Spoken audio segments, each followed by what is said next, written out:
Work ചെയ്യുന്നവരായാലും പഠിക്കുന്നവരായാലും ഷാർപ്പായിട്ടുള്ള മെമ്മറിയാണ് എല്ലാവരും ആഗ്രഹിക്കുന്നത്. നിരവധി ആളുകൾ സുഡോക്കു കളിച്ച് തലച്ചോറിന്റെ വികാസവും പ്രവർത്തനവും കൂട്ടാൻ നോക്കാറുണ്ട്. എന്നാൽ എല്ലാവർക്കും ഇതൊരു ഡെയിലി റൂട്ടീനായി ചെയ്യാൻ സാധിക്കാറില്ല. അത്തരം വ്യക്തികൾക്ക് വേറെന്തു മാർഗം ഉപയോഗിച്ച് മെമ്മറി പവർ കൂട്ടാം? നമുക്ക് നോക്കാം. This is me Vincy, A registered nurse in Kerala nursing and midwifery council.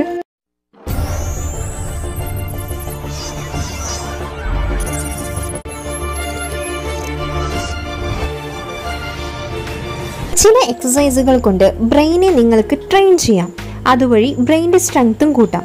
വളരെ വലിയ ജിംനാസ്റ്റിക്സിന് പകരം നമ്മുടെ വിരലുകൾ കൊണ്ട് സിമ്പിളായി ചെയ്യാവുന്ന ചില ടെക്നിക്കുകൾ, തലച്ചോറിന്റെ പ്രവർത്തനം കൂർമ്മതയുള്ളതാക്കാൻ ഉതകുന്ന ചില പൊടിക്കൈകളാണ് നമ്മൾ ഇന്നിവിടെ നോക്കാൻ പോകുന്നത്. മെയിൻ ടെക്നിക്ക് കണ്ടുപിടിച്ചത് ജപ്പാൻ സയന്റിസ്റ്റായ യോഷിറോ ടുസുമിയാണ്.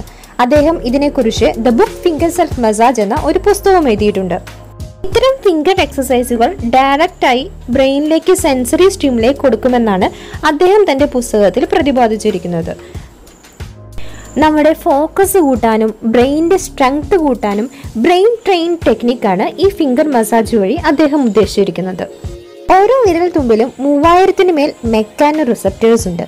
ഇത് ബ്രെയിനെ ഹൈലൈറ്റ് ചെയ്യുന്നു, പ്രത്യേകിച്ച് ബ്രെയിനിന്റെ സെൻസറി കോർട്ടെക്സിനെ.